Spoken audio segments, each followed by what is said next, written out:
Blagan. Hi everyone, it's me and back again, Mami Jan Carlos. Ayan mga kabeshi love, at today is Wednesday at ngayon po ako mga kabeshi love mag-start ng vlogs ko para sa aking pag-uwi sa Pilipinas. Uwi ko po is June 18, 2023, Sunday ng araw. So nag-start ako ngayon at kasi mga kabeshi love, this is first time na mag-meet kami ng aking boyfriend for almost magpo 4 years, running to 4 years na kami. Hindi talaga kami nagkita through to LDR relationship, yung relasyon namin. But happy kami sa relasyon namin. Hindi ko alam at hindi ko express ang kasiyahan ko kasi nga first time nag-aalinlangan ako o nag-aalanganin ako na makikipagkita sa kanya kasi nga hindi ko alam kung anong reaksyon. Ayun mga kabeshi love ko. So, today is Wednesday. So, kita tayo ulit. Bye!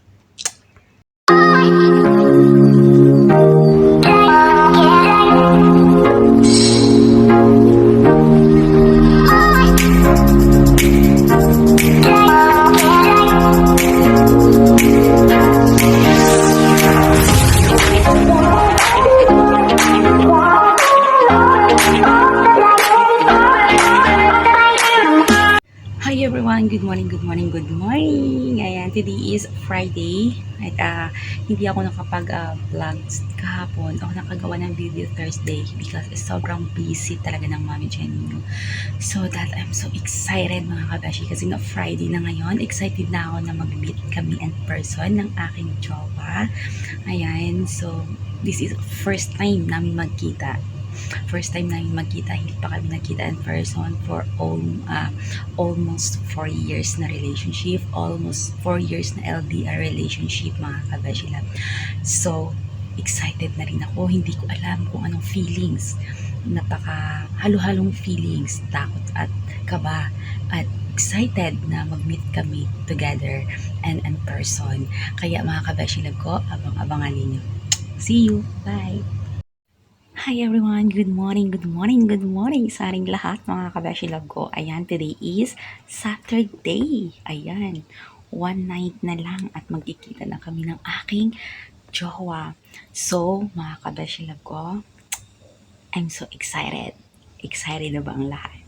Kasi this is the first time to meet him. Ayan, mga kabeshi. So, mga kabeshi ko, bye! Love you all, guys! Dagan! Hi mga kabishilab ko, it's me and Bakan, Mami Jan Carlos. Ayan mga kabishilab ko, today is Saturday. Ayan mga kabashi. So, at by the way, I'm so excited. I have overwhelmed happy sa aking puso kasi nga sobrang nagpapasalamat ako and thankful kay Lord kasi nga one day na lang ako dito. One night na lang ako dito. Today na lang. Today is Saturday at bukas yung flight ko going to Philippines. So 5 years din ako hindi nakauwi mga kabashila ko. So by the way, ngayon yung last day ko dito magka-car wash sa aking alagang car. Yung car ng aking amo. Kay sir itong car na to. So last day ko na ngayon. So hindi na ako babalik dito. So ay, grabe. This is it, mga kabeshi love. Hindi ko alam kung anong mangyayari sa pagkita namin ng aking boyfriend, ng aking jowa. Kasi this is the first time namin mag-meet, mga kabeshi love ko. Almost 4 years relationship, LDR relationship. Ito yung totoong LDR relationship kasi nga 4 years, almost 4 years na hindi kami nagkita through to in person. At messenger lang, tawag-tawag lang, video call lang, yun na kami nagkita. So, by the way, mga kabishilip ko, I'm so excited. Excited yung Mami Jen ninyo kung anong mga ganap ang nangyayari sa pagkita namin. Hindi ko alam kung ano. Ayan mga kabishilip ko, magkakarush muna tayo.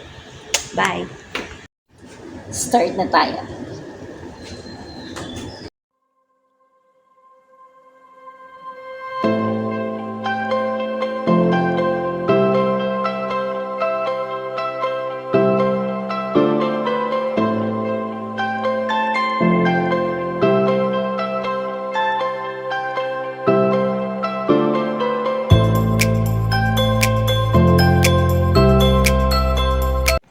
Hi everyone, it's me and back. Ayan, good evening sa ating lahat. Ayan, so mga kabeshilo ko, nag-aantay na yung mami dyan yun ng taxi. I'm so excited.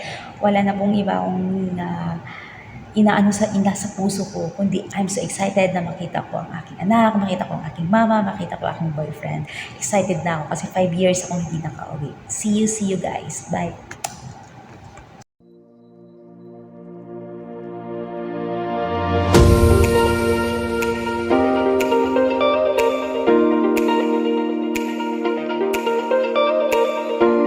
So, ayan mga ka-Besh Love, nandito tayo ngayon sa train station. Waiting po tayo ngayon dito sa train station. Ayan. So, wala pa yung train. Dito tayo sa harap. So, ayan mga ka-Besh Love ko, I'm so excited na makakauwi ng Pilipinas kasi nga for how many years? 5 years din hindi nakauwi kami dyan. So that, at excited ako na hindi, I have overwhelmed happy sa aking puso ngayon. Grabe. So, hindi pa ako nakapag-ayos at magbibihis pa tayo later kasi nga sobrang maulan kanina. So, kaya hindi tayo nakapag-outfit ng pangmalakasan charus. Kaya yung mga kabashla ko, see you later. Bye!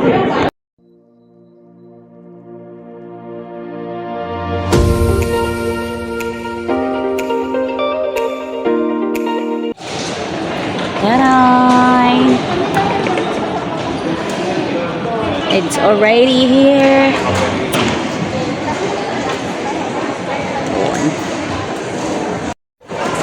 Hi, hello mga kabeshila ko. I'm here na napipila na ako sa cashier para magbabayad ng access baggage natin. Magbabagahin na kasi ako. So that nakapila na kami ngayon. At ayan mga kabeshila ko. So I'm so excited na makauwi for almost 5 years na hindi nakauwi. So mga kabeshi love ko, see you for the next vlog. Bye! Hi hello mga kabeshi love ko. Eto at finally, this is it. Nandito na po kami ngayon sa loob. So waiting na lang po kami ng plane para mag-fly, the butterfly. So that mga kabeshi love ko. At Mami Jen is still waiting the plane. Ayan mga kabeshi love ko. So see you for the next vlogs mga kabeshi. Bye!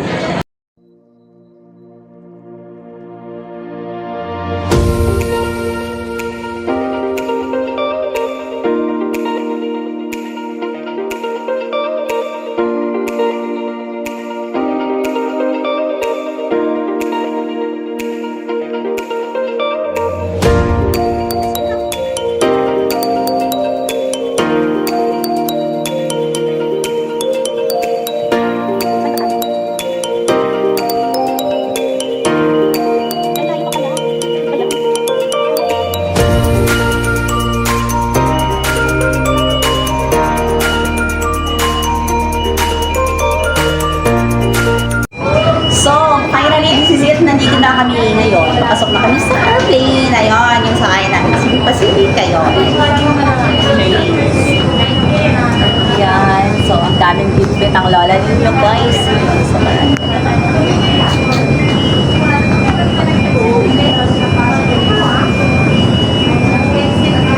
kailangan pala ng mask.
So finally, this is it. Nagkita na rin kami ni Rians dyan. Sobrang happy ko po talaga mga kabishilab ko.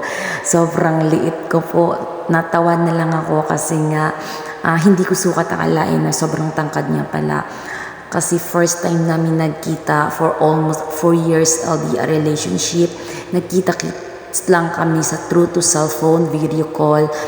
But finally, nagkita na talaga kami ng personal. So, sobrang happy ko dyan. Hindi ko sukat akalain na mag-meet kami. Hindi ko rin sukat akalain na kaya ko rin makipag-meet pala sa kanya. Ayan, hinalikan niya ako sa noon. So, may respeto siya para sa akin. Sobrang happy ko talaga dyan. I have overwhelmed happy. Kaya lagi kong sinasabi, sobrang happy ko. Ayan, at dito na po, may ganap na pong nangyari na hindi ko rin sukat akalain at I am not expected na nag-propose siya sa akin. Hindi talaga ako ready that time. Sobrang saya ko talaga. Dito na po yung ganap na yon. Papasok na kami dyan sa hotel na pag-istiyan namin ng 1 night lang sana kasi magta-travel na kami going sa kanila sa Bantayan Island, Cebu.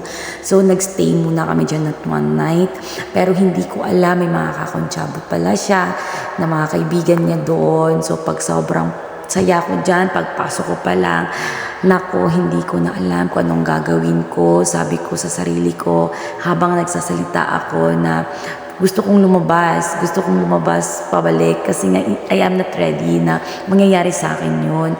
At saka isa pa, sobrang napakadali ng panahon na magpo-propose siya sa akin. Wala talaga to sa plano namin na mag-propose siya or what else. Na-surprise lang talaga ako. That time is June 18, 2023. Yan din yung arrive ko sa Pilipinas. Sobrang saya ko. Finally, na-engage na talaga ako. So, ayan.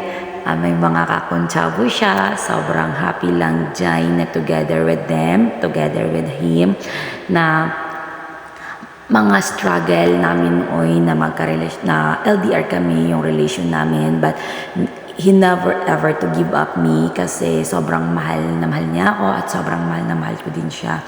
So, sobrang saya lang ng relasyon namin kasi napaka-smooth. May mga talo, may pagtatalo, may pag-aaway, pero not too much. Kasi nga, sa relasyon kasi mga kabashilab, kailangan meron lang talaga isa-isa sa inyo na may magpapakumbaba. Yun lang talaga yung the best things doon sa relationship na kailangan may magpapakumbaba.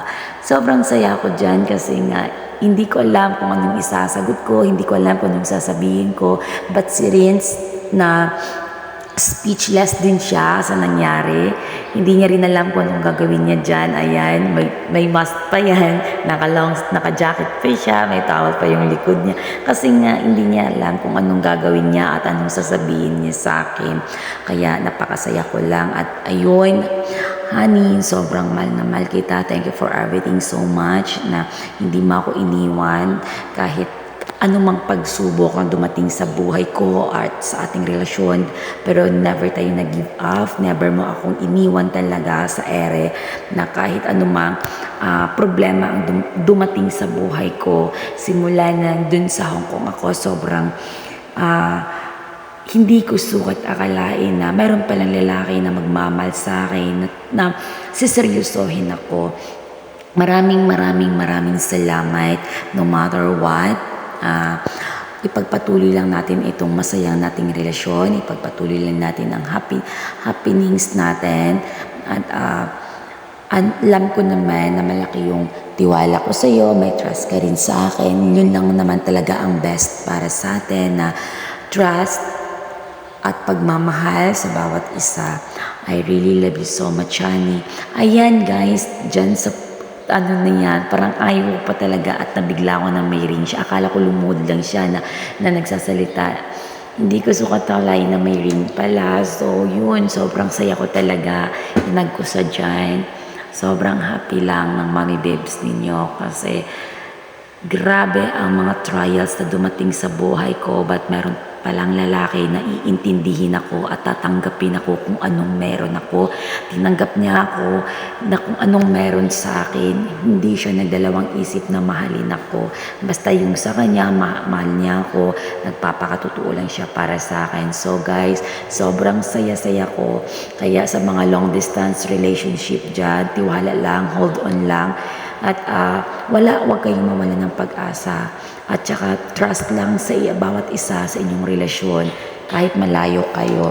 Ayan guys, na-late pa yung flower niya sa akin na pagbigay dyan sa, mas nauna pa siyang nag-propose sa akin kasi sa flower niya kasi hindi nga din niya alam kung anong gagawin niya.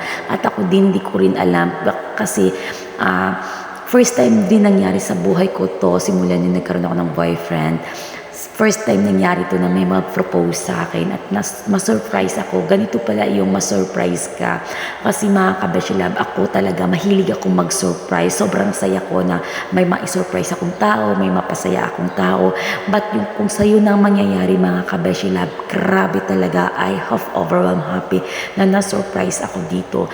Hindi lang itong surprise na to, kundi nag-propose pa siya sa akin. Kaya sobrang overwhelmed happy talaga sa puso ko. Hindi ko to sukat akalain.